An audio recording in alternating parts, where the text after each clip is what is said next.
Ya Zahra, Ya Zahra, Ya Zahra, Ya Zahra, Ya Zahra, Ya Zahra, Ya Zahra, Ya Zahra. أعوذ بالله من الشيطان الرجيم بسم الله الرحمن الرحيم اللهم كن لوليك الحجة ابن الحسن صلواتك عليه وعلى آبائه في هذه الساعة وفي كل ساعة وليا وحافظا وقائدا وناصرا ودليلا وعينا حتى تسكنه أرضك توعا وتمتئه فيها طويلا برحمتك يا أرحم الراحمين. Que la paix et la bénédiction d'Allah subhanahu wa ta'ala soient sur son messager Muhammad sallallahu alayhi wa alihi wa sallam ainsi que sur sa sainte et pure descendance. Assalamu alaikum jami'an wa rahmatullahi wa barakatuh. Dans cette partie, nous commençons par les lettres qui ont été écrites par Imam Hussein alayhi salam aux notables de la ville de Basra. Comme dans la dernière partie, nous savons que Yazid la'anatullah alayhi a envoyé Ubaydullah ibn Ziyad, qui était déjà gouverneur de Basra, à Koufa et pour aussi devenir gouverneur de Koufa. Par contre, dans cette ville de Basra, où la majorité des personnes étaient les partisans d'Imam alayhi salatu wassalam, Imam Hussein alayhi salam leur écrivit cette lettre. Hussein ibn Ali alayhi salam aux notables et aux aristocrates de Basra. Entre-temps, Imam Hussein alayhi salam écrivit une lettre aux notables et aux aristocrates de la ville de Basra et demanda leur aide et leur allégeance. Un des notables se nommait Yazid ibn Mas'ud Nahsha'ali. Il invita quelques familles de grande renommée de Basra et leur dit: Ô famille de Bani Tamim, comment voyez-vous en vérité ma position et mon rang parmi vous? On lui répondit: Nous jurons au nom d'Allah que tu es de haute noblesse et de grande renommée parmi nous, et que tu es la fleur de l'aristocratie de Basra. Tu es un homme d'honneur au vrai sens de la parole. Il dit: Je voudrais demander votre avis à vous et aux autres illustres seigneurs présents dans cette réunion au sujet d'une affaire délicate. Les gens de Bani Tamim dirent: Nous sommes à ta disposition. Nous te dirons sincèrement ce que nous pensons être juste. Il dit: Vous savez que Muawiyah est mort, et personne n'est sincèrement triste de cette disparition, car il représentait la colonne de la tyrannie et l'oppression et du péché. Or, en ce moment même, les piliers de l'injustice se sont mis à trembler. Et il se mit ainsi à parler des nouvelles conditions et du serment d'allégeance qu'Imam Hussein ibn Ali alayhi salam lui avait demandé. Il dit que Yazid était malheureusement entouré de personnes qui n'étaient point des hommes d'honneur. Et en demandant conseil aux hommes qui n'avaient pas la bonne foi, il n'arrivait pas à prendre une décision juste et correcte. Car ces hommes le dissuadaient toujours de prendre une décision pour le bien de la communauté islamique et ne lui disait jamais la vérité. Il continua et dit: Yazid, là il parle de Yazid ibn Muawiyah, donc celui qui devint successeur de Muawiyah ibn Abi Sufyan. Yazid est un alcoolique, mais prétend être le calife de tous les musulmans. En plus, il règne sans le consentement et consentement de son peuple. Il n'a aucune sagesse, il n'a pas d'éducation, il n'est pas raisonnable, et il agit spontanément. De même, il essaie toujours de violer et d'outrepasser la limite qui lui est due selon la justice. Alors je jure au nom d'Allah qu'il vaudrait mieux prêter serment d'allégeance à Hussein ibn Ali alayhi salam, le fils de la fille de notre prophète, qu'à Yazid ibn Muawiyah. Car l'honneur de la noblesse de cette famille vertueuse et leur jugement qui est toujours juste et équitable, et la science infaillible et la sagesse infinie de Hussein sont 1000 fois supérieurs à ceux de Yazid. Prêter serment à Yazid, c'est comme prêter serment aux mécréants et aux hérétiques athées. Et puis Hussein alayhi salam est de la famille de l'envoyé d'Allah et possède la bonne renommée depuis toujours. Et il est bon et doux envers les pauvres et les destitués. Il est rempli de compassion envers les vieillards et il est un grand seigneur pour ses vassaux. Tous les commandements divins ont été répétés et propagés par cet homme. Ainsi, je vous demande de ne pas vous éloigner de la lumière de la justice et de l'équité. Et ne glissez point dans le fossé de l'ignorance. Hâtons-nous parvenir à l'aide du petit-fils du prophète d'Allah, car personne ne manquera à ce devoir et réduira le nombre des enfants des hommes qui ignoreront cet appel. Et quiconque se sauve de cette responsabilité ne pourra trouver refuge à nulle part. Ainsi, répondez courtoisement et noblement à Hussein pour qu'Allah vous rende grâce. Les hommes de la tribu de Hanzala se mirent alors à parler et déclarèrent: Nous sommes proprement tes flèches et tes lances, et nous sommes les cavaliers de ta tribu. Si tu nous envoies vers les ennemis, nous nous envolerons et nous atteindrons notre cible et nous le vaincrons. Et si tu t'enfonces dans l'eau, nous nous enfoncerons avec toi. Et si tu dois faire face à une chose difficile et terrible, nous aussi, nous ferons face à tout obstacle bravement et nous t'aiderons avec nos épées. Par conséquent, réponds à Hussein ibn Ali alayhi salam comme il paraîtra juste et approprié, car nous te supporterons et nous nous tenons derrière toi.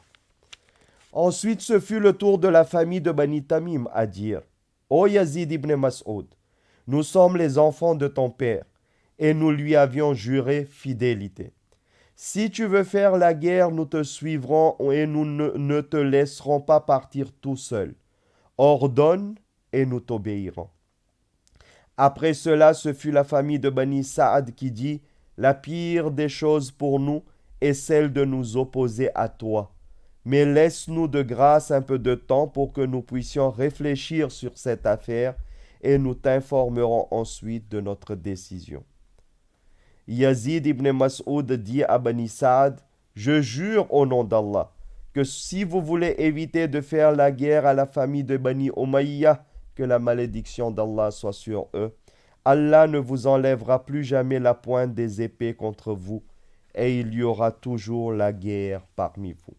Il écrivit alors cette lettre à Imam Hussein alayhi salatu wassalam, Bismillahirrahmanirrahim, de la part de Yazid ibn Mas'ud à Hussein ibn Ali alayhi salam. J'ai reçu ta lettre et je sais que j'aurai ma récompense divine. Après avoir accepté ta proposition et ton invitation, et qu'à cause de toi j'obtiendrai la grâce divine, et qu'Allah n'a jamais laissé seule la personne qui voudrait faire le bien sur cette terre et guider le peuple vers le salut et la délivrance, tu es l'argument indéniable d'Allah auprès de ses serviteurs, et une branche d'olivier de la famille de Muhammad sallallahu alayhi wa sallam, une branche qui a poussé d'une racine telle que ton aïeul illustre, et dont tu es la continuation et l'épanouissement. Que ton arrivée chez nous soit alors la bienvenue. Félicitations à toi pour ce que j'ai pu faire obéir les membres de la famille de Bani Tamim à tes ordres. Ils se devancent pour te rendre des services, tant ils te sont dévoués, et ils sont même plus diligents que des chameaux assoiffés qui veulent atteindre une source d'eau dans le désert. J'ai aussi fait obéir la famille des Bani Saad, et je leur ai fait laver et essuyer les saletés de leur poitrine avec l'eau de la pluie qui est descendue de ce nuage blanc au moment de l'orage. Quand Imam Hussein alayhi salam eut fini de lire cette lettre, il bénit l'écrivain de la lettre et lui répondit: Qu'Allah te donne un refuge au jour du jugement dernier, et qu'il t'honore, et qu'il t'abaise au jour de la grande soif. Mais quand il décida de partir rejoindre Hussein alayhi salam, on l'informa que Hussein alayhi salam avait été déjà tué à Karbala.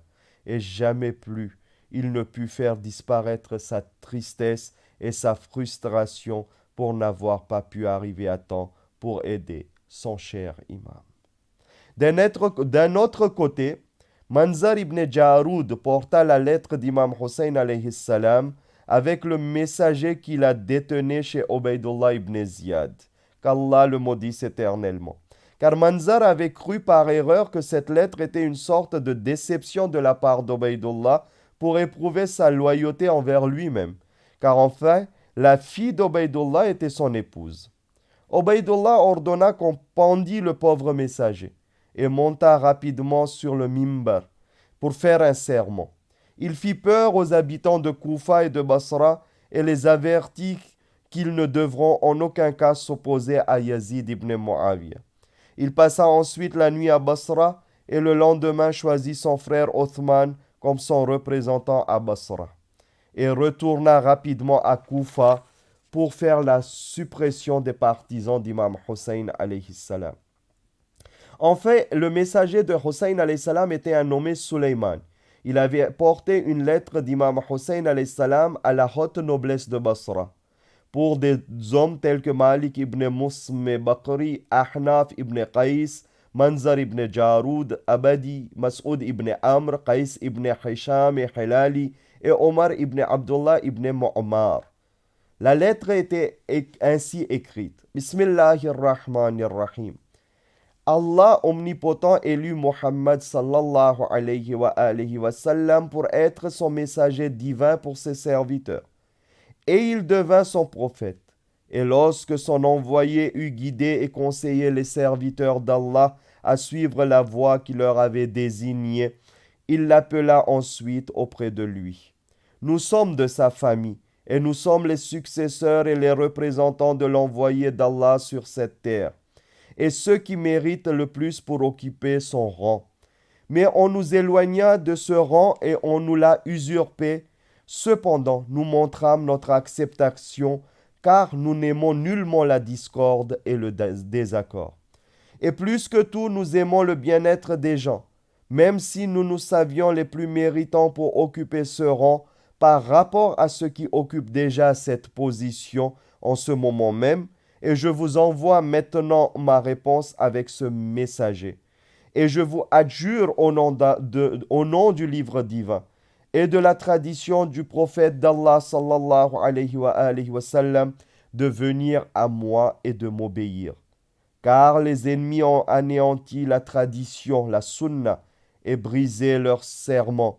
Et si vous m'écoutiez, vous serez guidés vers la voie juste et le droit chemin. Que Dieu vous rende grâce.